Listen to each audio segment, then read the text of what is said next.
1962년부터 1964년까지 보스턴에서 13명이나 되는 여성들이 집안에 들어온 침입자에 의해 목이 졸려 살해당하는 충격적인 사건이 벌어졌다. 당시 도시 전체가 공포의 도가니에 빠졌지만 이 사건에 관해 제대로 밝혀진 사실은 없었으며 어느 누구도 처벌받지 않은 채 미제 사건으로 남았다. 그로부터 몇 년이 지난 후 종신형으로 수감된 재소자 한 명이 자신의 범행이었다고 자백했지만 물적 증거는 전혀 나오지 않았으며 그의 범행 여부에 관해 논란이 분분했다.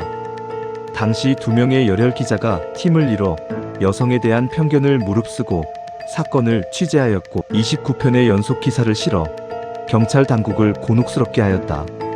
보스턴 교살자는 이 사건을 모티프로 한 역사상 세 번째 미스터리 영화이며 역사적 사실에 충실하였다는 긍정적인 평가를 받았다.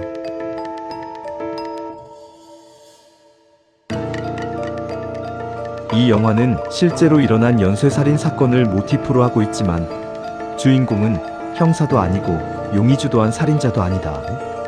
여성에 대한 편견이 여전했던 1960년대 보스턴의 신문사에서 당대 자신들에게 의뢰 주어졌던 패션이나 인테리어 기사가 아니라 강력 사건을 취재하고 싶었던 여성 기자가 주인공이다. 키이라 나이틀리가 연기한 로레타 맥노린 그리고 진 콜. 두 사람은 여성에 대한 불신과 선입견을 뚫고 해당 사건을 취재하여 29회로 이어진 연속 기사로 경찰 당국을 궁지에 몰아넣었다. 로레타 맥노린은 보스턴 글로브에서 기자 생활을 계속했고 후일 에이즈에 관한 심층 기사로 명성을 쌓기도 했다. 그는 정년 65세에 은퇴한 후에도 대학에서 강의를 하였고 2018년에 90세를 일기로 생을 마감했다. 진 콜 역시 30년 이상 근무하면서 기자로서 명성을 쌓았다.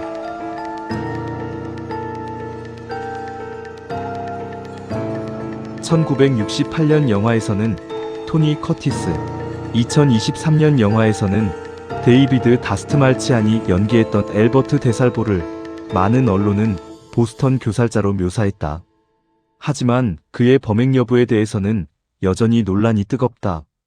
연쇄 강간 사건으로 종신형을 살던 그가 감방 동료였던 조지 나사르에게 자신이 보스턴 교살자라 밝히기도 했지만 수사나 재판을 받지 않은 상태에서 엉뚱한 마약 사건에 연루되어 교도소에서 살해당했기에 사건은 더욱 미궁에 빠졌다. 그로부터 40년이 지난 2013년 DNA 대조를 통해 마지막 희생자의 살해 현장에 그가 있었다는 사실이 확인되었으나 그 외 범행의 연관성에 대해서는 여전히 확인되지 않고 있다. 오히려 그가 범인이라는 사실을 외부에 밝힌 감방 동료 조지 나사르가 범인이라는 주장도 있다. 데살보와 그를 면담한 교도소 정신과 의사는 데살보가 살인을 저질렀을 가능성은 낮으며 나사르가 범인이었을 가능성에 무게를 둔 바 있다. 살인죄로 종신형을 선고받은 나사르는 수감 생활 중이던 2018년 생을 마감했다.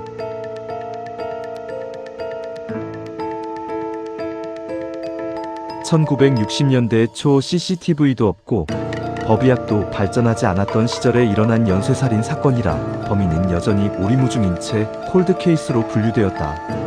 엘버트 데살보는 자신이 범인이라고 주장한 상태에서 교도소에서 살해당했고 그의 가족과 정신과 의사는 그가 정신적으로 불안정하지만 살인을 할 만큼 잔혹한 성격이 아니라고 주장했다. 조지 나사르는 자신은 범인이 아니라고 강변하며 종신형을 살고 있는 마당에 거짓말을 할 이유가 없다고 주장했다. 한 사람이 아니라 여러 사람이 카피캣 범행을 저지른 것이라는 일부 주장이 설득력을 얻기도 한다. 이 사건은 영화와 드라마 또는 소설에서 자주 인용하여 보스턴 스트랭글러라는 용어 자체도 유명세를 탔다. 롤링스톤즈의 미드나이트 램블러나 스탄델즈의 더티 워터도 이 사건에서 영감을 받은 노래다.